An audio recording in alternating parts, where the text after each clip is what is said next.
Social media पर channel Mahalakshmi की ओर से आपके पास कहते हैं 2024 की विदाई से कुछ घंटे पहले, अभी तो हैं कई दिन सादर जय जयंत, पर आज दिल में एक कसक चुभी है। पर ये देख रहे हैं, अभी हुई थी संत संसद, जिसमें जैन, बौद्ध, सिख, ईसाई, मुस्लिम, हिंदू, पारसी सब थे और अधिकांश उसमें हिंदू के संत थे, संतों की थी। पर हाँ, उससे पहले आता है क्या था, वो कुछ समय पहले कहा था ना, राम भद्राचार्य जी ने, ज्ञानवान ने क्या कहा था, पहले एक 10 सेकंड पहले वो सुनते हैं। पहले हमारा भारत कितना विशाल था गुप्त काल में। इसके पश्चात विधर्मियों के आक्रमण हुए, बौद्धों के, जैनों के, मुगलों के, मुसलमानों के, खिलजी वंश के। सुनकर भी जैनों के अंदर नींद हराम नहीं हुई। महिलाएं माता सुन लिया। तो उनकी मां। अरे एक जिद दिखा दें कि आज से लेकर इतिहास से लेकर कभी एक जैनों ने एक मंदिर में अतिक्रमण किया हो, एक बदला हो, एक को कुछ किया हो, एक दिखा दो महाराज जी। कोई नहीं बोल पाया। अरे अयोध्या में आपने कहा कि मैंने ऐसी, स्वामी तुलसीदास जी ने रामचरितमानस भी लिखी और आप उसके प्रकांड विद्वान हैं, कोई आपकी गवाही दी थी। पर जानते हैं आप किस वकील ने आपको पिता पुत्र ने जिताया था? जो आपको पसंद। अरे किसने अयोध्या के लिए पहली आहुति उस हवन कुंड में दी थी? शायद आपको वो मालूम होगा।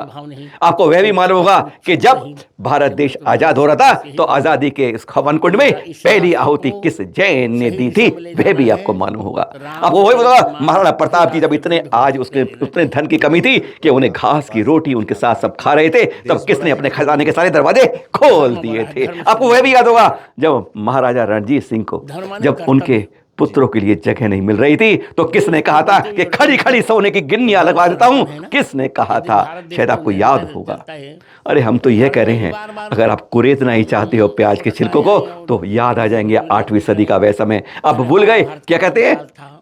गुप्त काल के समय हमारा बहुत विशाल था। अरे विशाल तो था जब भरत चक्रवर्ती का 6 खंड का राज था, तब भारत विशाल था। आप यह भूल गए क्या? उस समय चंद्रगुप्त मौर्य को, खारवेल के इतिहास को भूल जाते हैं हम। अरे हम याद नहीं करते। अरे अगर गिनती में गिनना चाहते हो तो हाथ की और पैरों की उंगलियां कम पड़ जाएंगी। जब 8वीं सदी के अंदर से हमारी उत्तर, पूर्व, दक्षिण हर सदी के अंदर कितने मंदिरों को तोड़ा बदला गया।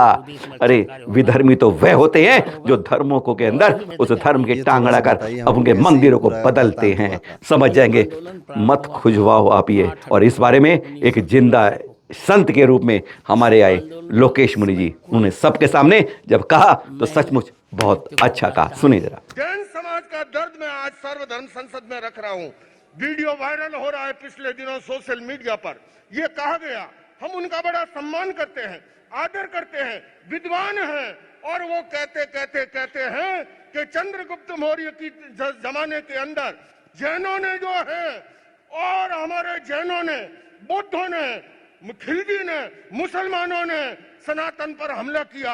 मैं आपसे पूछना चाहता हूं, एक इतिहास बताइए, किस जैन ने हमला किया? किस जैन मंदिर के नीचे सनातन का, हिंदू का कोई मंदिर है?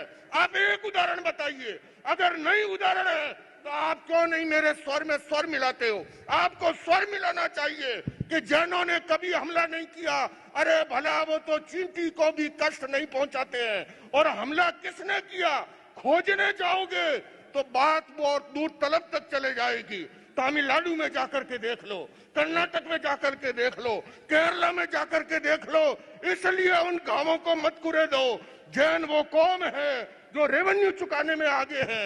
जैन वो है जो शांति और अहिंसक प्रिय है। जैन वो है जो लोक कल्याणकारी कामों में आगे हैं। जैन वो हैं जो गौशाला चलाने में आगे हैं, पांजरा पोल चलाने में आगे हैं, हॉस्पिटल, स्कूल, कुआ, बावड़ी के अंदर आगे है। इसलिए ऐसी बात मत कीजिए कि हमारा भाई हमारे से, सुशील जी महाराज ने ठीक कहा, औरों को जोड़ते जोड़ते बड़े होते होते अपनों को न खो बैठो, उसका भी ध्यान रखना चाहिए। हाँ, आचार्य श्री विशुद्ध सागर जी ने भी कहा, अपनी बहुत संयमित, कहते सरल रूप से कहते हैं, पर कहते हैं चोट पूरी होती है, बात उनकी चुभन वाली होती है। उन्होंने बता दिया विधर्मी और धर्मी में फ़र्क किया है। थोड़ा सा इस गिरेबान में झांक कर देखिएगा, तब कोई मुंह से शब्द निकालिएगा। सुनिए जरा। और उन्होंने जो कहा वह सुनते हैं। यह जन शासन विधर्मियों का धर्म नहीं है, ये साधर्मियों का धर्म है। विधर्मी भी होते हैं तो जीवों की हत्या करते हैं, विधर्मी भी होते हैं तो देश का नाश करते हैं, विधर्मी भी होते हैं तो संस्कृतियों का नाश करते हैं, विधर्मी भी होते हैं तो दूसरे के तीर्थ भूमि क्षेत्रों पर धर्मात्माओं पर अतिक्रमण करते हैं। वे विधर्मी होते हैं। धर्मात्मा भी होते हैं, भारत को नहीं सारे विश्व को मैत्री भाव से देखते हैं, उनका नाम धर्मात्मा है। इसलिए जैन दर्शन ने एक इंद्रिय से लेकर के 5 इंद्रिय तक के जीव की रक्षा की बात की है और संपूर्ण विश्व में 27 मैत्रम का सूत्र कोई सिखाने वाला है, उसका नाम जैन धर्म है। यह जब जब देश में किसी प्रकार के उपसर्ग आए हैं तब जैन समाज सामने खड़ी हुई थी, चाहे कोरोना हो, चाहे पूर्व काल में हो, इतिहास साक्षी है। भामा शाही आकर के सुब्रत सागर जी, किसको भामा शाही ने अपना सहयोग दिया? जब महाराणा प्रताप युद्ध में हार रहे थे और सैनिकों के पास खाने को नहीं था, उनको वेतन देने को नहीं था, तब भामा शाही जैन ने अपना सब खोल दिया। तब गुरु गोविंद सिंह के बच्चों के संस्कार के लिए भूमि नहीं मिल रही थी, तब जैन समाज के टोडरमल जी ने सिक्के बिछा दिए थे और उत्तर से दक्षिण, पूर्व से पश्चिम संपूर्ण देश को अखंड खारवेल जैन सम्राट था। चंद्रगुप्त मौर्य अंतिम सम्राट, जैन सम्राट जिन्होंने गोमटेश्वर बाहुबली के चरणों में बैठ करके आचार्य भद्रबाहु स्वामी की आराधना करते हुए भद्रबाहु गुफा में गुरु के चरणों की सेवा की थी, वो चंद्रगुप्त अंतिम सम्राट हुए। ये दक्षिण की पावन भूमि मिट्टी, जहाँ पर बड़े बड़े आचार्यों ने, तीर्थंकरों ने आकर के धर्म प्रभावना की है। ये कौन सा नगर भाई? होगी मित्र। ये अपने आप में भगवान पारसनाथ स्वामी की सुंदर प्रतिमा सबके चित्त को खींच रही है। लगता है कि यही भगवान के चुंबकीय चमत्कार होगा कि इतने मुराज आज और संपूर्ण देश की समाज यहाँ बैठी हुई है।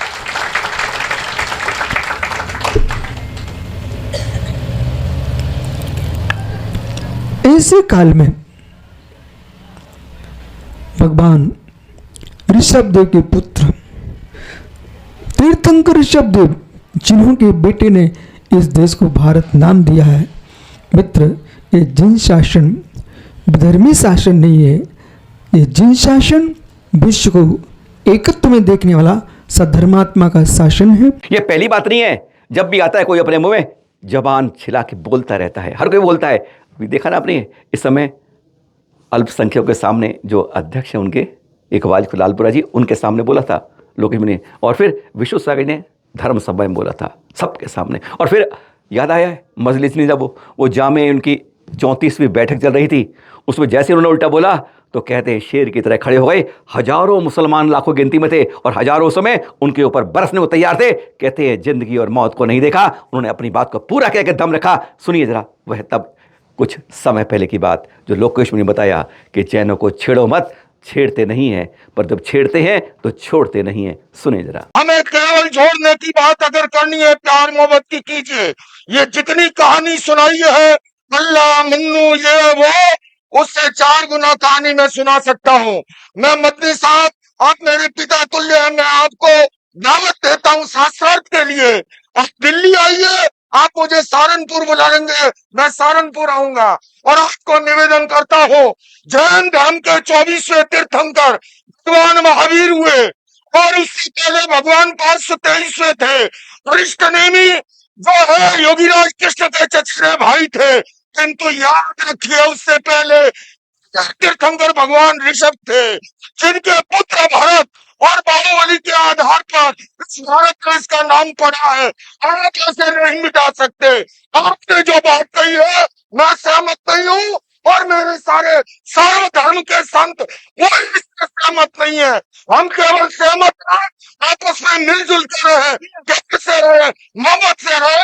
और इसके सिवा ये जो कहानी ओ मन्नू अल्लाह उसकी औलाद, ये फालतू की बातें हैं। सारा पलीता लगा दिया एकता के सद्भावना के सम्मेलन को। 3 दिन पहले की घटना तो याद होगी आप लोगों को। अमरकंटक में तबाही तबाही तबाही का मंजर हुआ था। कहते हैं 20, 25, 30 साल की सारी जमा पूंजी राख के ढेर में बदल गई थी। लोहे की दीवारों के जो कहते हैं खंबे खड़े थे, गल गए थे पानी की तरह। जो सामान सजा के, कोई 10 लाख का, कोई 15 लाख, कोई 20 लाख का सामान भर के लाया था, इसी आशा में कि अब की बार दिसंबर, जनवरी, फरवरी में हम पूरी कमाई कर लेंगे। इन सबको स्थापित किया था। जैसा आचार्य ऋषि ने कहा था, अपने तीर्थ को अगर सुरक्षित रखना है तो हम तभी रख पाएंगे जब आसपास वह उनके वफादार बनेंगे। और उसमें पर इसके लिए सहयोग के लिए सबसे पहले आई है इस समय वहाँ की कमेटी। ये देख रहे हैं पत्र, अमरकंटक तीर्थ क्षेत्र कमेटी का है ये, उनके अध्यक्ष द्वारा, कि वह 30 लाख रुपए का अपनी दुकान बनाने के लिए सहयोग कर रहे हैं। ऐसी कई सूचनाएं मिल रही हैं, जगह जगह से लोग इसकी कोशिश कर रहे हैं। हमारा यही प्रयास रहे सबका मिलकर कि हम उन्हें वापस अपने पैरों पर खड़ा कर सकें, कि वह अपनी आजीविका चला सकें। प्रकृति की मार थी या किसी की साजिश थी, यह तो जांच का विषय है, पर अपने भाइयों का सहयोग करना हम सबका कर्तव्य है। दिल्ली से उठी आवाज कनाडा में टोरंटो पहुंच गई है और कहते हैं कि अब 23 मार्च को क्या है, हमारे प्रथम तीर्थ का जन्म तक उस दिन चलेंगे, दिल्ली से चलेंगे और 22वें तीर्थंकर नेमिनाथ जी की 5वीं टॉक गिरनार जी ऊर्जा शिखर तक पहुंचेंगे पदयात्रा के साथ 2 जुलाई तक। हर जगह आवाज़ उठ रही है कि इस बार का लाडू गिरनार में 5वीं टॉक पर ही चढ़ना है। और ये बात अब पहुंची है टोरंटो की, जहाँ देख रहे हैं बच्चे भी है, छोटे भी, युवा भी है, सब क्या कह रहे हैं, हम सबको मिलकर कोई झगड़ा नहीं करना। और हम तो कहते हैं सरकार सहयोग दे। अरे जब अयोध्या की लड़ाई होती है तो हम लोगों ने सहयोग दिया था, जैनों ने सहयोग दिया था, तो अब वक्त है कि हमारा एक पर्व है तो उसमें आप लोग भी, सारे हिंदू भाई भी सब मिलकर सहयोग दें कि जाओ भाई जाओ, आप लाडू चढ़ाओ, आपकी के लिए साथ हम रहेंगे। सुनिए क्या कहा यहाँ पर, एक बार सुन तो ले जरा 5 सेकंड में। अगला लाडू कहाँ पर? शिखर गिरनार पर। अगला लाडू कहाँ पर? शिखर गिरनार पर। अगला लाडू कहाँ पर? शिखर गिरनार पर। बोलो नेमिनाथ भगवान की जय। नेमिनाथ भगवान की जय। सामयी जैन धर्म की जय। जय निशांत भैया जी और पंडित गुलाबचंद जैन जी, जिनका जन्म शताब्दी मना रहे हैं। और जयचंद भैया जी, जयचंद जी पूरी नवग्रह पर देखा ना, नवागढ़ के अंदर में तीर्थ देखा है, नवागढ़ का तीर्थ, नवागढ़ का मंदिर, नवागढ़ का गुरुकुल, बस पिताश्री की शुरुआत। और कहते हैं पुत्र श्री ने कर दिया कमाल। जय निशांत जी पूरी तरह। आने वाली 5 जनवरी को 10वीं पुण्यतिथि अवसर पर मुनिश्री प्रमाण सिंह सानिध्य में इंदौर में एक विशाल कार्यक्रम में उनके ऊपर एक लोकार्पण होगा ग्रंथ का। ऐसे पंडित कहते हैं प्रतिष्ठा के अंदर सबसे प्रधान थे, सबसे आगे। और कोई भी प्रतिष्ठा करवाते थे तो गुलाबचंद जी का कहना किया कहते थे, जो उन्होंने करवा दिया बस वहाँ तो अतिशय अपने, क्योंकि जिस भाव से आप करवाते हैं, जिस निष्ठा से करवाते हैं, जिस शुद्धता से करवाते हैं, वहाँ पर उन प्रतिमाओं में कहते हैं पाषाण में भगवान उसी रूप में सजे जाते हैं, बन जाते हैं और फिर सब भाव बन जाते हैं। बस यही कार्यक्रम होना है इंदौर के अंदर 5 जनवरी को। हिंगोली के पूसे गांव तीर्थ की देख रहे हैं, महाराष्ट्र के अंदर की बात करें, 31 फुट के भगवान बाहुबली, जी हाँ तैयारी हो रही है महामस्तकाभिषेक के लिए मंच वंच की, यह दृश्य दिखा रहे हैं। फिर आप सबका सौभाग्य है कि यहाँ पर कहते हैं बुढ़िया की लुटिया गजब कर गई। अरे कहीं आपकी भी गजब कर जाएगी, भावना यही भाई है। तैयारी मंच की हो रही है जिससे चढ़कर आप अभिषेक करेंगे। समडोली में चतुर्मास के बाद विहार शुरू हो गया है। आचार्य श्री अनेकांत सागर जी का कोतली के दृश्य दिखा रहे हैं, कहते हैं चल अचल तीर्थ दोनों के दर्शन करा रहे हैं। कोतली के दृश्य देख रहे हैं गजब के साथ में। आचार्य श्री अनेकांत संग आगे बढ़ चुके हैं, पर ये दृश्य ऐसे थे आपको दिखा रहे थे, गजब की कुछ नजर आ रहे थे। इलेक्शन सिद्धांत सागर जी ने शुरुआत करी कि अब वह वक्त नहीं रहा कि जब दूसरे से अपेक्षा करोगे, दूसरा आगे खड़े होगे, दूसरा आगे सुरक्षा करें, नहीं, सेल्फ डिफेंस जरूरी है। आत्मरक्षा बच्चों में अभी से शुरू कर दोगे, कराटे की शुरुआत कर दो, कम से कम सुरक्षित तो रहेंगे, अपने ऊपर होने वाले विरोध का प्रतिकार तो कर सकेंगे। नहीं तो वही कंबल में डूबे दूसरा आता रहता है और म्याऊं म्याऊं करके हम रह जाते हैं। बाहुबली कराटे एसोसिएशन ने 17 स्कूलों में इस तरह से जागृति शुरू करी है कि अपने ऊपर होने वाले वार का प्रतिकार करना सीखो। छोटे छोटे बच्चों के अंदर यह कराटे के प्रशिक्षण कार्यक्रम चल रहा है। झांसी के दृश्य देख रहे हैं आप, जहाँ पर बच्चों ने तरह तरह के रंग दिखाए और कहा आज हम सीख गए तो कल हम धर्म के, संस्कृति के और देश के काम आएंगे। फिर मिलेंगे आपके साथ कुछ नई जानकारी के साथ। सुबह 8 शाम 8 करिए साधर जय हिंद। तीर्थों की सुरक्षा करना हम सब का कर्तव्य है।